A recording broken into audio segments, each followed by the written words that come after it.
You were studying all day before for that important exam that is equivalent to half the subject and nothing. Only blurry images of what you've studied appear in your head. But if I studied this, I'm sure, but I can't remember.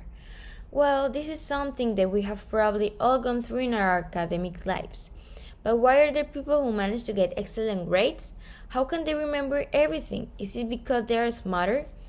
Let me tell you that the fact that there are people who have this ability in most cases does not mean that they are smarter than anyone else. Memorizing and studying is not a talent. It is a skill that must be developed. So says science, which has analyzed what is the best way to achieve good results and retain more information. Here it has been possible to realize that it's actually our study method that makes the difference. So, what is the best method? This was measured from the degree of efficiency it has, that is, amount of information contained above time used. First, I'll tell you mine before I know all of this.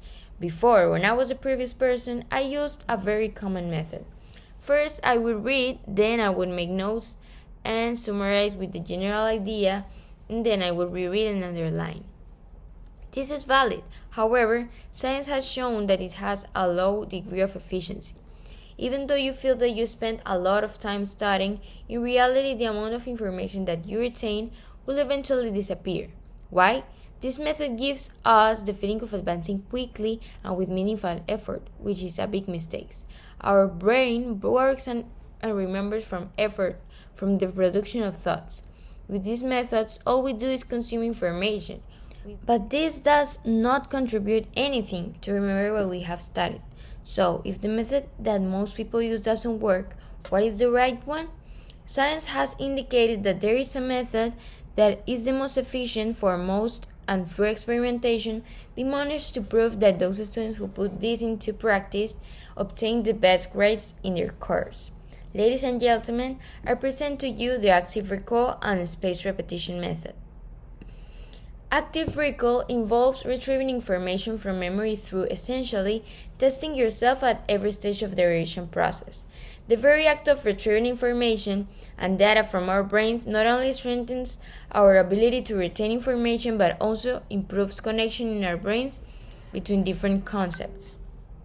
Based on this definition, various ways of applying it may rise.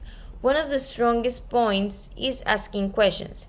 This not only through your study, but even when you are in class. Through the questions, you are forcing your brain to make connections between concepts to give an answer. So, you can identify what is difficult for you and practice through the imitation of your real test. A practical way to apply it is through the famous flashcards, where from a question or an image, you must answer and match the back, where the answer is.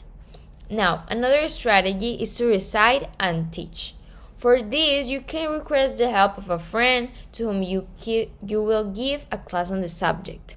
This technique is very effective because to be able to give a class and explain it to a person who does not know about what you're saying, it is necessary to be very clear about the subjects to explain it in the easiest way possible. You know what they say, if you can explain simply, you don't understand. Now, to move on the second part, we find the spaced repetition. This method is based on how our memory works. From the study of forgetting curve, this method has shown that it balances this measure. Since over time we lose certain information, but if what we do is review in time intervals, the loss of information will be progressively lower. And how can you apply this to your study? Well, one of the smartest ideas is to create a table in which to record the reviews you do. Collecting a table all the topics of a subject. Every time you go over one of them, write the date next to it. The idea is to visualize when and how many reviews you have done on each topic, and thus spacing their successive rounds in an orderly way.